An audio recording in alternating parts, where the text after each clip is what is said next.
RSS की शस्त्र पूजा में पूर्व इसरो चीफ के जाने पर सवाल उठने लगे हैं। कांग्रेस सांसद मणिकम टैगोर ने सवाल उठाए हैं। के के राधाकृष्णन आरएसएस के कार्यक्रम में शामिल हुए। अब इसको लेकर सवाल उठाए जा रहे हैं कांग्रेस की ओर से कि आरएसएस के शस्त्र पूजा के कार्यक्रम में जब इसरो के पूर्व चीफ के शामिल होने पर सवाल उठाए जा रहे हैं। कांग्रेस नेता हैं, कांग्रेस सांसद हैं मणिकम टैगोर, उन्होंने सवाल उठाए हैं। के और के राधाकृष्णन के जाने पर सवाल खड़े किए गए हैं। आज दशहरे के मौके पर शस्त्र पूजा होती है और इस पूरे कार्यक्रम में जब शामिल हुए इसरो के पूर्व चीफ, तो इसको सवाल उठाए जा रहे हैं। क्या कुछ पूछा जा रहा है कांग्रेस की तरफ से, क्या कहा जा रहा है? हमारे साथ कुमार विक्रांत और ज्यादा जानकारी के साथ मौजूद हैं। कुमार, क्या कहा गया है कांग्रेस की तरफ से, मणिकम टैगोर की तरफ से इस पूरे मामले पर?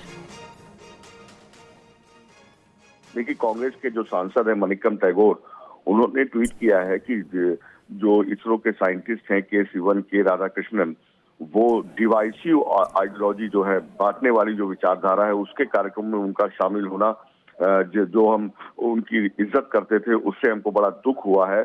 उन्होंने ये भी लिखा है कि ये कहीं न कहीं ये खुद अपनी तरफ से शामिल हुए हैं या उन पर कोई दबाव था, लेकिन ये अच्छी बात नहीं है। तो कुल मिलाकर जो दशहरे का कार्यक्रम था, शस्त्र पूजा का आरएसएस का, उसमें इसरो के वैज्ञानिकों का शामिल होना कांग्रेस पार्टी को नागवार गुजरा है।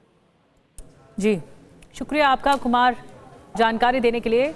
तो सवाल खड़े किए जा रहे हैं मणिकम टैगोर की तरफ से और पूर्व इसरो चीफ के शामिल होने पर सवाल है।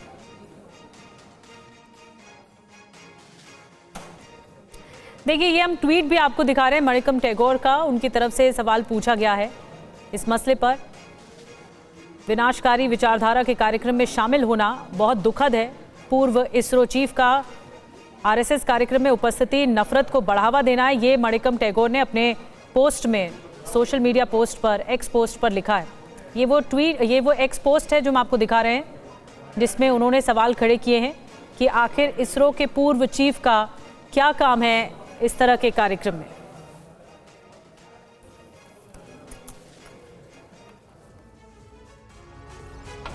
और वहीं आरएसएस के विजयादशमी उत्सव में मोहन भागवत के संदेश की हम बात करते हैं।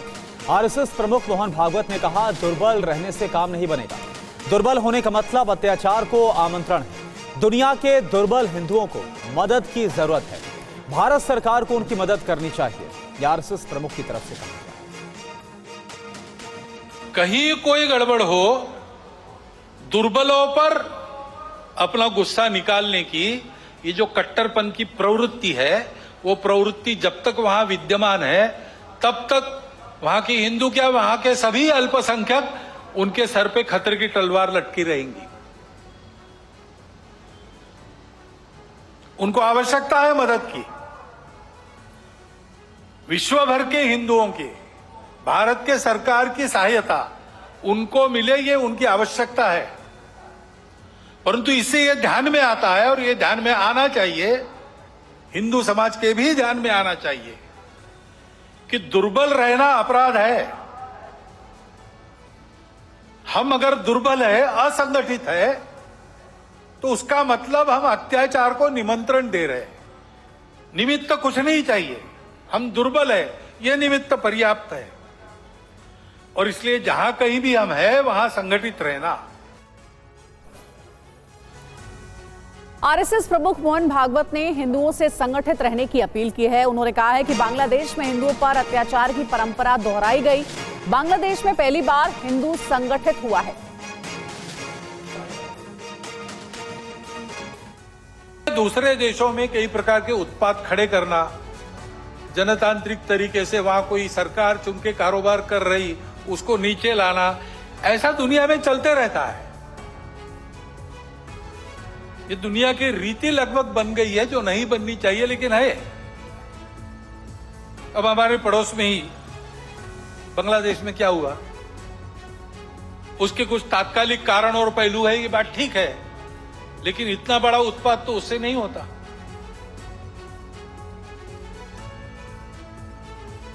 वो कारण, उनकी चर्चा, जिनका विषय है वो करें,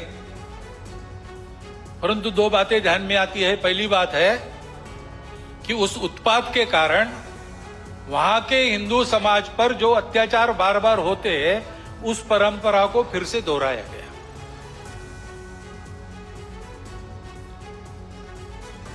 पहली बार वहां का हिंदू संगठित होकर अपने बचाव में रास्ते पर आया, इसलिए कुछ बचाव हो गया। और आरएसएस प्रमुख मोहन भागवत ने कहा, दुनिया में युद्ध का तरीका बदला। भागवत ने कहा कि भारत आगे बढ़ रहा है, कुछ शक्तियां भारत को कमजोर कर रही हैं। आरजी कर की घटना लज्जित करने वाली है, सभी लोग पर्व त्योहार मिलकर मनाएं। मोहन भागवत। पहले जैसा आपस में युद्ध करना अब आसान नहीं है। अब युद्ध इस प्रकार से होता है, इसको मंत्र विप्लव कहते हैं अपने परंपरा में। ऐसा मंत्र विप्लव चल रहा है और ऐसी भ्रम की स्थिति में उनको देश के अंदर भी कभी बार साथी मिल जाते हैं, जाने अनजाने। प्रजातांत्रिक देश है अपना, अनेक दल रहेंगे, उनकी स्पर्धा चलेगी, ये प्रजातंत्र की पद्धति है। लेकिन समाज में ये अलगाव टकराव देश की एकता एकात्मता, देश के वैभव संपन्न होने के प्रयास से बड़े बन गए, अथवा दलों के स्वार्थ समाज की सद्भावना और राष्ट्र की एकात्मता को गौण बनाकर चलाए गए, तो फिर किसी एक का पक्ष लेके उनके पीछे खड़ा रहना, खुद मैदान में नहीं आना, अल्टरनेट पॉलिटिक्स ऐसा कहते हैं। और आज दार्जिलिंग में रक्षा मंत्री राजनाथ सिंह ने जवानों के साथ शस्त्र पूजन किया। उन्होंने कहा कि भारत पर आंच बर्दाश्त नहीं होगी, जरूरत पड़ने पर शस्त्र का भी इस्तेमाल किया जाएगा। साथियों, हम सब जानते हैं कि आज का पर्व बुराई और अच्छाई विजय का प्रतीक है। आज ही के दिन भगवान राम ने रावण का वध किया था।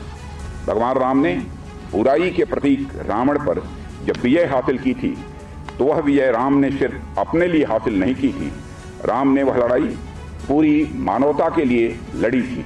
हमने आज तक किसी भी देश पर आक्रमण नहीं किया है, क्योंकि हमारे मन में किसी भी देश के लिए कभी भी कोई बैर का भाव नहीं रहा है। हमने तो किसी भी देश के साथ केवल तब युद्ध किया है जब उसने हमारी अखंडता और संप्रभुता का अपमान किया है, जब उसने धर्म, सत्य और मानवीय मूल्यों के खिलाफ जंग छेड़ी है। साथियों, किसी भी वस्तु की पूजा करने का यह स्पष्ट संकेत होता है कि जरूरत पड़ने पर उसका पूरी ताकत के साथ प्रयोग किया जाएगा। यह आयोजन आप लोगों की सतर्कता और नेशनल सिक्योरिटी के प्रति जवाबदेही को यह सूचित करता है। और अब खबर महाराष्ट्र के रत्नागिरी से, जहां आरएसएस के पथ संचलन के दौरान कुछ लोगों ने नारेबाजी की, जिसके बाद दो गुट आमने सामने आ गए। देखिए ये रिपोर्ट। वीडियो महाराष्ट्र के रत्नागिरी का है, जहां आरएसएस के पथ संचलन के दौरान नारेबाजी करने का मामला सामने आया है। दावा किया गया है कि इस दौरान लोगों ने अल्लाह अकबर के नारे लगाए और कुछ देर के लिए माहौल तनावपूर्ण हो गया और दो गुट आमने सामने भी आ गए। वीडियो रत्नागिरी के कोकन नगर का बताया जा रहा है। जैसे ही पथ संचलन इस इलाके में पहुंचा, लोग नारे लगाने लगे। हालांकि मौके पर मौजूद पुलिस ने मामला संभाल लिया और कार्यक्रम शांतिपूर्ण ढंग से हो गया। पुलिस अब नारा लगाने वालों को तलाश कर रही है। बीजेपी नेता नीतेश राणे ने एक वीडियो सोशल मीडिया पर शेयर किया और कहा कि इसका हिसाब होगा। नीतेश राणे ने कहा कि कल रत्नागिरी में शांतिपूर्ण तरीके से पथ संचलन के दौरान जो नारेबाजी की गई, वो सिर्फ ट्रेलर है। राणे ने कहा कि सरकार से उम्मीद है कि ऐसे लोगों के खिलाफ सख्त कार्रवाई की जाएगी ताकि इस तरह की घटना दोबारा न हो।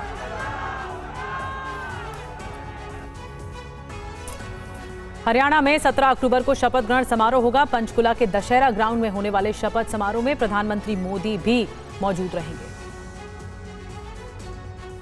संख्या में आए क्षेत्र के वासियों का वह हमारे सभी सम्मान। 17 अक्टूबर की तारीख हरियाणा में नया सियासी इतिहास लिखने जा रही है। पहली बार हरियाणा में लगातार तीसरी बार किसी दल की सरकार बनी। पंचकुला के दशहरा मैदान में सुबह 10 बजे शपथ ग्रहण समारोह होगा। शपथ ग्रहण समारोह में पीएम मोदी शामिल होंगे तो एनडीए शासित राज्यों के मुख्यमंत्री भी मौजूद रहेंगे। मोटे रूप से फाइनल है कि 17 तारीख को प्रधानमंत्री जी का नोट हमको मिल गया है, तो 17 तारीख को पंचकुला में और मुख्यमंत्री जी और अन्य जो मंत्रिमंडल के साथी हैं उन सब का शपथ ग्रहण समारोह। सरकार जब भी होती है, जब भी बनती है, तो उस समय ये सारी चीजें मुख्यमंत्री का अपना प्रेरोगेटिव होता है। मुख्यमंत्री अपनी टीम के साथ बैठ करके विचार करते हैं। तो नई सरकार में मंत्री पद पाने के लिए बीजेपी के विधायक लॉबिंग करने में जुटे हैं। बीजेपी हाईकमान भी नई सरकार के स्वरूप पर होमवर्क कर रही है। कुछ मंत्रियों के नाम फाइनल भी हो चुके हैं, तो विधानसभा अध्यक्ष की कुर्सी पर भी मंथन जारी है। और वहीं हरियाणा में बीजेपी की जीत पर बोले मल्लिकार्जुन खड़गे, हरियाणा में जो हुआ उसकी रिपोर्ट मंगा रहे हैं।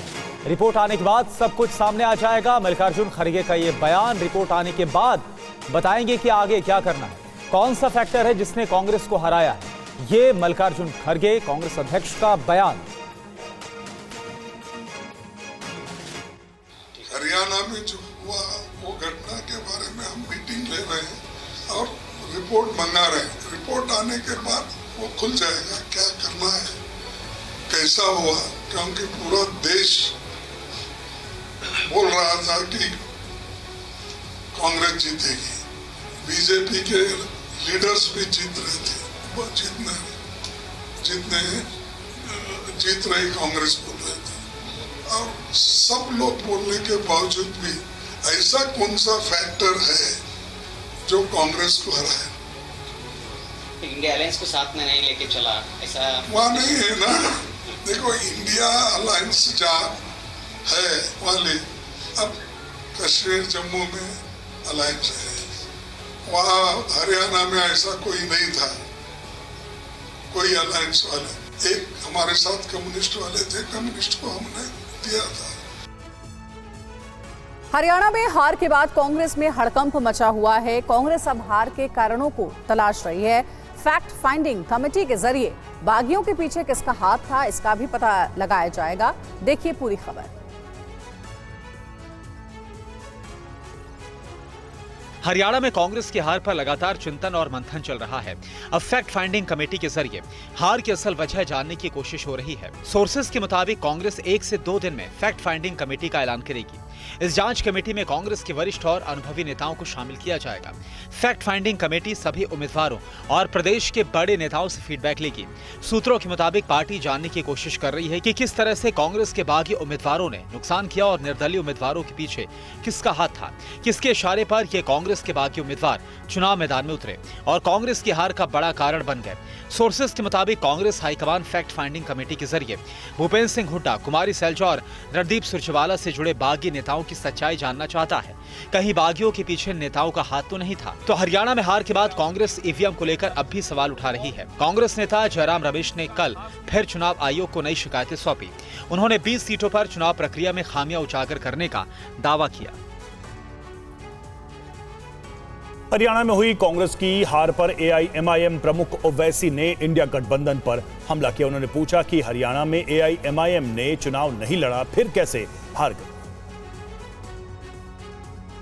हरियाणा का इलेक्शन गलती से जीत गए मोदी, गलती से जीत गए। अब कैसा जीते? मैं तो नहीं था वहां पर, वरना बोलते बी टीम, इन्हों गए तो ऐसा हुआ, इन्हों गए तो ऐसा करे।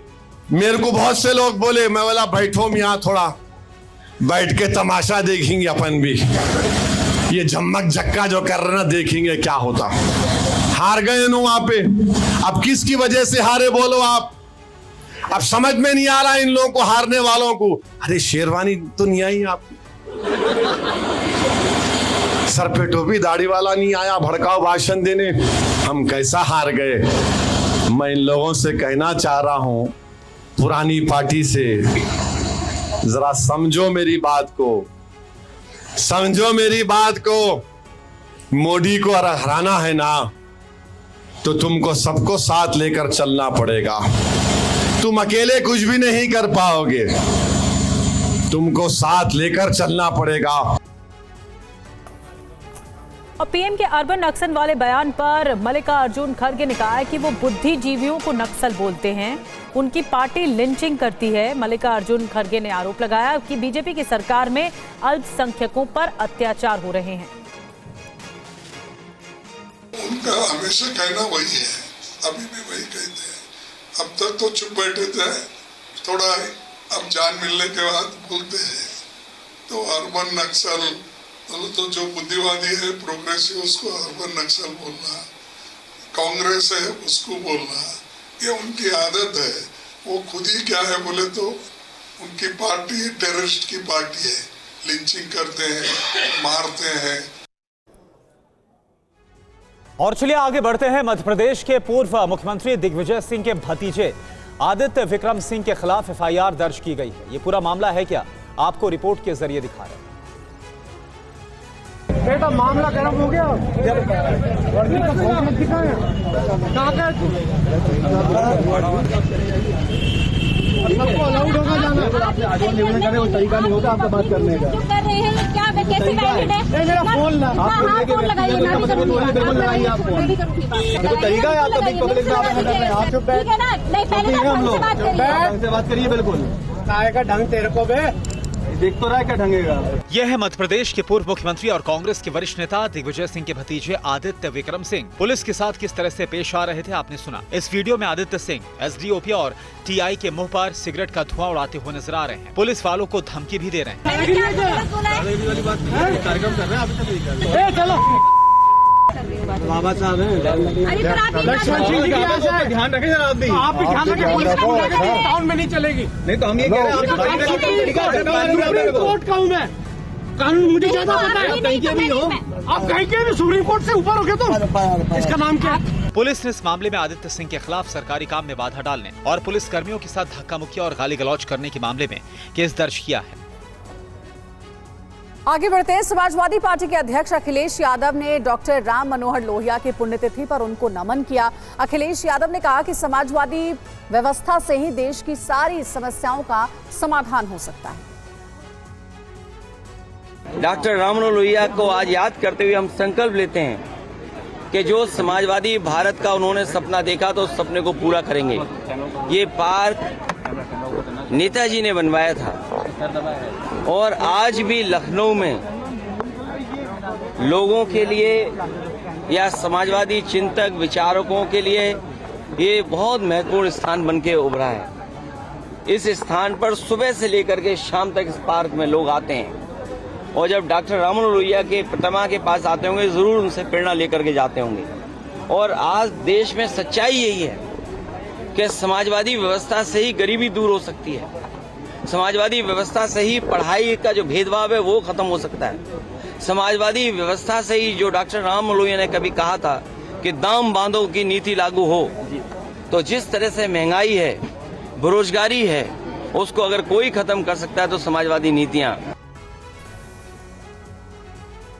और एनसीपीसीआर के अध्यक्ष प्रियंक कानूनगो ने सभी राज्यों के मुख्य सचिव को पत्र लिखा है और मांग की है कि मदरसा बोर्ड और मदरसों को मिल रही फंडिंग बंद की जाए। प्रियंक ने इसके पीछे क्या वजह बताई है, सुनिए। भारत में जो मदरसा बोर्ड हैं, 7-8 राज्यों में मदरसा बोर्ड है, हमने कहा है कि मदरसा बोर्ड बंद कर दीजिए क्योंकि मदरसा बोर्ड पर्पस को सर्व करने में फेल हो गए हैं, डिफीट खा गए हैं। मदरसा बोर्ड में जो रिकॉग्नाइज्ड मदरसे हैं, जो रजिस्टर्ड मदरसे हैं, उनमें हिंदू बच्चे और दूसरे गैर मुस्लिम बच्चे पढ़ रहे हैं, इसलिए तो मदरसा बोर्ड नहीं बने थे। मदरसा बोर्ड्स जो हैं वो शिक्षा का अधिकार बच्चों तक पहुंचाने में एक बड़ी बाधा है, हमने पूरी डिटेल उसमें लिखी है। जितनी भी स्कीम्स के माध्यम से हम मदरसों को मदद कर रहे हैं, सरकारी पैसा दे रहे हैं, उनसे कई गुना ज़्यादा कम्युनिटी के अपने चंदे इकट्ठे हो रहे हैं, चाहे कुर्बानी की खाल के हों, चाहे ज़कात के हों, चाहे फितरा के हों, हमने वो कैलकुलेशन भी दी हुई है। इसलिए ये फंडिंग बंद कर देना चाहिए, मदरसा बोर्ड डिसबैंड कर देना चाहिए। जो हिंदू बच्चे इन मदरसों में हैं उनको तत्काल जो है स्कूलों में दाखिल कर देना चाहिए। इसके अलावा सबसे महत्वपूर्ण बात जो हमने कही है वो ये है, हमारा किसी धार्मिक शिक्षा से कोई दुराभाव नहीं है। हमारा कहना साफ है कि हर एक बच्चे को बुनियादी शिक्षा जो स्कूल में मिलती है वो मिलनी चाहिए। हिमाचल प्रदेश के संजौली में अब मुसलमानों के आर्थिक बहिष्कार की तैयारी चल रही है। देवभूमि संघर्ष समिति ने यहां सब्जी की दुकानों पर सनातनी बोर्ड लगवाया है। संजौली में मस्जिद के अवैध निर्माण का विरोध करने के बाद अब देवभूमि संघर्ष समिति मुसलमानों के आर्थिक बहिष्कार पर उतर आई है। संजौली बाजार में दुकानों पर सनातनी बोर्ड लगाए जा रहे हैं और एक खास समुदाय का विरोध किया जा रहा है। हमारी इस मुहिम का मुख्य उद्देश्य क्या था? सनातन सब्जी वाला हमारा जो हिंदू भाई सनातन सब्जी वाला है उसको बूस्ट करने के लिए, उसको प्रोत्साहित करने के लिए हमने ये दुकानों में पोस्टर लगाए। हालांकि स्थानीय लोग इस फैसले से नाखुश हैं और इसे समाज को तोड़ने वाला बता रहे हैं। उनका मानना है कि किसी के पेट पर लात मारना अच्छी बात नहीं है। आम आदमी तो कंफ्यूज है, उसको सब्जी लेनी है, खाना बनाना है शाम को। अब कौन कहाँ क्या किससे क्या लेता है, ये कुछ ज्यादा होता है कि हम डिवाइड कर रहे हैं, यूनाइट नहीं कर रहे। आप लीगल की बात करो, वैध अवैध की बात करो। संजौली में प्रशासन की ओर से किसी भी दुकानदार को इस तरह के बोर्ड लगाने का निर्देश नहीं दिया गया है। देवभूमि संघर्ष समिति ने अपने स्तर पर इस तरह की मुहिम शुरू की है। यूपी सरकार ने 2015 के एक सांप्रदायिक हिंसा मामले में 32 हिंदू आरोपियों के केस वापस लेने का फैसला किया है। इसके लिए जरूरी निर्देश भी दे दिए गए। आप देखिए खबर। कानपुर में 2015 में फजलगंज सहित कई इलाकों में सांप्रदायिक हिंसा हुई थी। इसमें पुलिस ने गंभीर धाराओं के तहत मुकदमा दर्ज किया था। अब यूपी सरकार ने हिंसा के 32 हिंदू आरोपियों के खिलाफ केस वापस लेने का निर्देश दिया है। इस आदेश में सांप्रदायिक हिंसा के 32 हिंदू आरोपियों की केस वापसी 2015 में मुहर्रम के जुलूस में हुई थी हिंसा। कानपुर में हुई थी 2 गुटों में झड़प। सरकार ने जिला प्रशासन को दिया निर्देश। अदालत में मुकदमों की वापसी की प्रक्रिया शुरू करने का आदेश दिया गया। सरकार ने संबंधित अदालत में सरकारी वकीलों से याचिका दाखिल करने को कहा है ताकि आरोपियों के खिलाफ मुकदमे वापस किए जा सके। यूपी सरकार ने जिला प्रशासन को इससे जुड़ा आदेश 8 अक्टूबर को जारी किया था। कानपुर में समाजवादी पार्टी के शासनकाल के दौरान ये दंगे हुए थे। सीएम योगी आदित्यनाथ के पास अर्जी लेकर पहुंचे बीजेपी नेताओं ने दावा किया था कि तत्कालीन समाजवादी पार्टी विधायक इरफान सोलंकी ने फर्जी मुकदमा लिखाकर 32 लोगों को जेल भिजवाया था, जिस पर संज्ञान लेते हुए सरकार ने इन 32 आरोपियों के खिलाफ केस वापस लेने का फैसला किया है।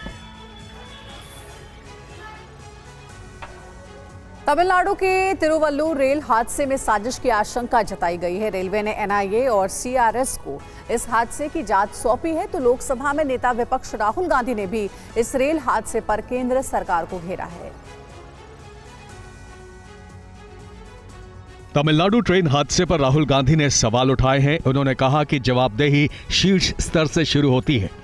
लगातार हो रहे रेल हादसों के बावजूद सरकार ने कोई सबक नहीं लिया। उन्होंने ये सवाल भी किया कि आखिर कितने परिवारों के तबाह होने के बाद केंद्र सरकार जागेगी। दरअसल तमिलनाडु के तिरुवल्लुर में बड़ा ट्रेन हादसा हुआ है। लूप लाइन में खड़ी मालगाड़ी से मैसूर दरभंगा एक्सप्रेस की भीषण टक्कर हुई। इस रेल हादसे में 19 यात्री घायल हुए हैं। मैसूर दरभंगा एक्सप्रेस रात करीब 8:30 बजे चेन्नई के पास खड़ी एक मालगाड़ी से टकरा गई। हादसे के बाद राहत और बचाव कार्य शुरू किया गया। इस हादसे की वजह से ट्रेनों की आवाजाही पर भी असर पड़ा है। इस हादसे के पीछे बड़ी साजिश की आशंका जताई गई है। एनआईए और सीआरएस की टीमें इस रेल हादसे की जांच करेंगी। इस मामले की जांच के लिए एक कमेटी का गठन भी किया गया है। हादसे की जांच में सभी पहलुओं पर ध्यान दिया जाएगा। रेलवे को आशंका है कि कहीं यह हादसा जानबूझकर तो नहीं कराया गया। रेलवे कर्मचारी की गलती से यह हादसा हुआ है या किसी ने जानबूझकर साजिश के तहत ऐसा किया है, क्योंकि पिछले कुछ दिनों में रेल हादसों के पीछे कई साजिशों का खुलासा हुआ है। बेंगलुरु पुलिस ने एक शख्स को 50 से ज्यादा घरों में चोरी के आरोप में गिरफ्तार किया है। यह शातिर शख्स चोरी करने के लिए कबूतरों का इस्तेमाल करता था। देखिए ये रिपोर्ट। बेंगलुरु में रहने वाला मंजुनाथ नाम का शख्स चोरी के लिए बंद घरों को निशाना बनाता था। वो चोरी के लिए कबूतरों की मदद लेता था। कबूतरों की मदद से चोरी के लिए घर की पहचान करता था और फिर वारदात को अंजाम दे दिया करता था। वो इतने शातिराना तरीके से चोरी की वारदात को अंजाम देता था कि किसी को उस पर शक न हो। मंजुनाथ बहुत शातिर तरीके से कबूतर का इस्तेमाल चोरी की वारदात को अंजाम देने के लिए करता था। ऐसे में जान लीजिए कि मंजुनाथ कैसे चोरी की वारदातों को अंजाम दे रहा था।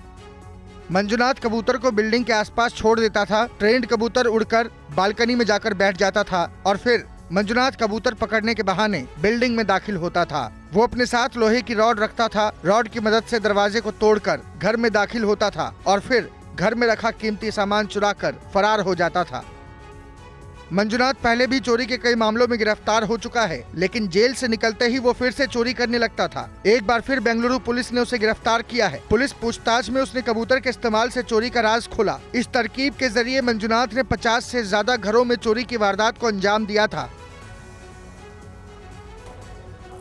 हरिद्वार जेल से हैरान करने वाली खबर सामने आई। रामलीला के मंचन के दौरान 2 कैदी जेल से भाग गए। कैदी ही परफॉर्म कर रहे थे, कैदी ही दर्शक थे। दर्शक बनकर बैठे 2 कैदी फरार हो गए, भागने में कामयाब हो गए। रामलीला के लिए लगाई गई थी सीढ़ी और इसी से ही भागे ये 2 कैदी। जेल में अब हड़कंप मचा हुआ है, कैदियों की तलाश की जा रही है।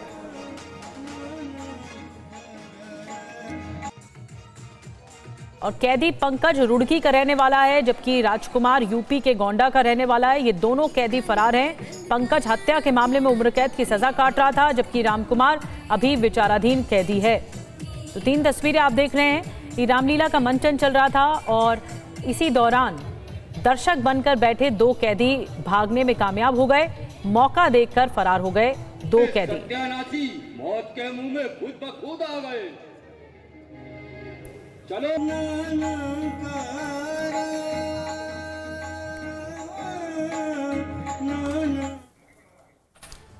और देखिए, इससे जुड़ी एक बड़ी खबर आपको बताएं। अब जांच के लिए जेल पहुंच गए हैं डीएम और एसएसपी। डीएम ने कहा है जेलर ने लापरवाही बरती है। यहां पर सुरक्षा देखने वाले रामलीला देख रहे थे और यही वजह है कि ये 2 कैदी जो इस वक्त आपको हम दिखा रहे हैं, कैदी पंकज जिसकी तस्वीर और कैदी रामकुमार, ये दोनों रामलीला मंचन के दौरान ही भाग गए। एक रामलीला में किरदार निभा रहा था और दूसरा वहां पर दर्शक के तौर पर बैठा हुआ था और मौका देखते देखिए इसी सीढ़ी पर चढ़कर ये जेल से दोनों फरार हो गए, भाग गए। अब इस पूरे मामले में तफ्तीश जारी है और दोनों कैदियों को ढूंढा भी जा रहा है। लेकिन इस बीच डीएम और एसएसपी भी पहुंचे हुए हैं और उन्होंने मौका मुआयना करके ये बताया है, जो बयान सामने आया कि जो जेलर है उनकी तरफ से लापरवाही बरती गई। क्या कहा गया है आप सुनिए। ये दोनों कल यहाँ से पलायन कर गए हैं और लोगों ने निरीक्षण किया अंदर कप्तान साहब ने, तो इसमें ये पाया गया है कि जेल प्रशासन की लापरवाही है। अंदर एक निर्माण कार्य चल रहा है, वहाँ पे एक सीढ़ी पड़ी हुई थी, तो वो सीढ़ी का यूज किया इन लोगों ने और अंदर रामलीला भी चल रही थी। तो जो इनके वरिष्ठ अधिकारी थे वो सब लोग रामलीला में बिजी थे, इनके जो होमगार्ड्स वगैरह ड्यूटी पे थे वो भी रामलीला में बिजी थे। तो उसका मौके का फायदा उठाते हुए उन लोगों ने सीढ़ी का और अपने कपड़ों का यूज किया और दोनों यहाँ से फरार हो गए। तो इसमें FIR दर्ज हो गई है थाने में, पुलिस इन्वेस्टिगेशन कर रही है। उसके अलावा डिपार्टमेंटल इंक्वायरी और मजिस्ट्रेट जांच भी इसकी कराई जाए। 2 कैदी यहाँ जेल से कल शाम के समय रामलीला यहाँ पर एक कार्यक्रम चल रहा था, उसका फायदा उठाते हुए कंस्ट्रक्शन साइट से एक सीढ़ी को उठा के और दीवार फांकने यहाँ से निकले हैं। जिसमें एक जो कैदी है वो 302 के मुकदमे में सजायाफ्ता है पंकज, और एक कैदी उसमें अपहरण के मुकदमे में अभी अंडर ट्रायल चल रहा है। इन दोनों की तलाश हम लोगों के द्वारा की जा रही है और जो संबंधित जो धाराएं हैं उसका भी पंचकुला थाना से में किया गया है। हमारी टीम इसके सर्चिंग के लिए लगातार हम लोग लगे हैं और जल्दी ही इसमें रिजल्ट इसमें दिया जाएगा। और अगली खबर कोटा से है। कोटा में विजयादशमी से पहले एक बड़ा हादसा टल गया। क्रेन की बेल्ट टूटने की वजह से रावण के पुतले का धड़ नीचे गिर गया। नगर निगम की टीम आज होने वाले रावण दहन के लिए पुतला तैयार करने में जुटी थी। तस्वीरें राजस्थान के कोटा की है। दहन से पहले रावण का पुतला 2 हिस्सों में टूटकर नीचे गिर पड़ा। 65 फीट की ऊंचाई से प्लेटफॉर्म पर रावण का पुतला धड़ाम से नीचे आ गिरा। हादसे के बाद नगर निगम के कर्मचारियों के हाथ पैर फूल गए, क्योंकि करीब 1 महीने की कड़ी मशक्कत के बाद 80 फीट का रावण का पुतला तैयार किया गया था। इसे क्रेन की मदद से खड़े करते वक्त पुतला धड़ाम से नीचे गिर गया। देर रात 9:30 बजे क्रेन की मदद से रावण को खड़ा करने की कोशिश की जा रही थी। क्रेन की मदद से रावण का धड़ करीब 12 से 15 फीट ऊंचाई तक उठाया गया और उसी दौरान क्रेन में बंधी बेल्ट टूट गई। क्रेन की बेल्ट टूटने के बाद रावण का पुतला नीचे गिर गया और रावण का सिर धड़ से अलग हो गया। रावण के धड़ का पीछे का हिस्सा भी डैमेज हो गया। जिस समय रावण को उठाया जा रहा था उस समय वहां पर काफी लोग मौजूद थे। गनीमत रही कि इस दौरान कोई हादसा नहीं हुआ। आज शाम रावण का दहन होना है। रावण का पुतला टूटने के बाद से दोबारा तैयार करना काफी मुश्किल है। कोटा में इस साल 80 फीट का रावण का पुतला बनाने के लिए दिल्ली से कारीगर बुलाए गए थे। और बांग्लादेश में दुर्गा पूजा उत्सव के दौरान अब तक 35 घटनाएं दर्ज की गई हैं। जहां उत्सव में हंगामा और हिंसा करने की कोशिश की गई। पुलिस ने अब तक 17 आरोपियों को गिरफ्तार किया। एक अखबार में पुलिस महानिरीक्षक के हवाले से दावा किया गया है कि बांग्लादेश में दुर्गा पूजा उत्सव में खलल डालने के मामले की अब तक 35 घटनाएं हो चुकी हैं। पुलिस ने 11 मामले दर्ज किए हैं और 17 लोगों को गिरफ्तार किया गया है। बांग्लादेश में दुर्गा पूजा के अवसर पर वहां की सरकार ने भले 2 दिन की छुट्टी का ऐलान किया हो, लेकिन जमीन पर कट्टरपंथी उन्माद फैलाने से बाज नहीं आ रहे। ये तमाम घटनाएं 1 अक्टूबर से लेकर अब तक हुई हैं। दुर्गा पूजा उत्सव में हो रही इस तरह की अप्रिय घटना ऐसे समय में हो रही है जब कुछ दिन पहले श्यामनगर में सतखीरा में जेशोरेश्वरी मंदिर में मां काली का स्वर्ण मुकुट चोरी होने की खबर सामने आई थी। ये मुकुट पीएम मोदी ने बतौर उपहार दिया था। चोरी का सीसीटीवी भी सामने आ चुका है। बांग्लादेश में 5 अगस्त को शेख हसीना सरकार का तख्ता पलट होने के बाद से वहां हिंदुओं पर हमले हुए, उनके घरों को जलाया गया, उनके धार्मिक स्थलों पर हमले किए गए और अब दुर्गा पूजा के दौरान फिर से बांग्लादेश के हिंदू निशाने पर हैं। बांग्लादेश में इस बार 32,000 से ज्यादा मंडप में दुर्गा पूजा का आयोजन किया जा रहा है। पुलिस ने भरोसा दिया है कि त्योहार में व्यवधान डालने वालों को बख्शा नहीं जाएगा। और दिल्ली के मेजर ध्यानचंद स्टेडियम में TV9 फेस्टिवल ऑफ इंडिया का जबरदस्त उत्साह बना हुआ है। आज विजयादशमी पर फेस्टिवल की रौनक देखने लायक है। ये फेस्टिवल 13 अक्टूबर तक चलेगा। तस्वीरें TV9 फेस्टिवल ऑफ इंडिया के चौथे दिन की है। आज इस फेस्टिवल में लोगों की भारी भीड़ उमड़ रही है। आज इस उत्सव में विजयदशमी पर विशेष पूजा की गई। पुष्पांजलि के साथ मां दुर्गा का विधि विधान से अनुष्ठान हुआ। TV9 फेस्टिवल ऑफ इंडिया के चौथे दिन मेले की रौनक देखने लायक है। लोग इस फेस्टिवल में जमकर खरीदारी कर रहे हैं। देश विदेश की स्टॉल्स पर दिवाली पर घर को सजाने का सामान बेहद शानदार है। यही वजह है कि लोग इन स्टॉल से जरूरी सामान खरीदने में दिलचस्पी दिखा रहे हैं। तो लजीज पकवान भी लोगों को लुभा रहे हैं। देश विदेश के व्यंजनों का जायका बहुत ही स्वादिष्ट है। संगीत प्रेमियों के लिए भी यहाँ लाइव म्यूजिक का इंतजाम है। आज इस उत्सव में बहुत सारी लाइव परफॉर्मेंस पेश की जा रही है। 13 अक्टूबर तक जारी इस कार्यक्रम में आप भी पहुंचिए। यहाँ दुनिया के अलग अलग देशों की 250 से ज्यादा स्टॉल्स मौजूद हैं, जहां आप भी मनपसंद खरीदारी कर सकते हैं। यहाँ सभी के लिए फ्री एंट्री है। दुर्गा पूजा के साथ आप लाइव म्यूजिक और शॉपिंग का लुत्फ भी उठा सकते हैं।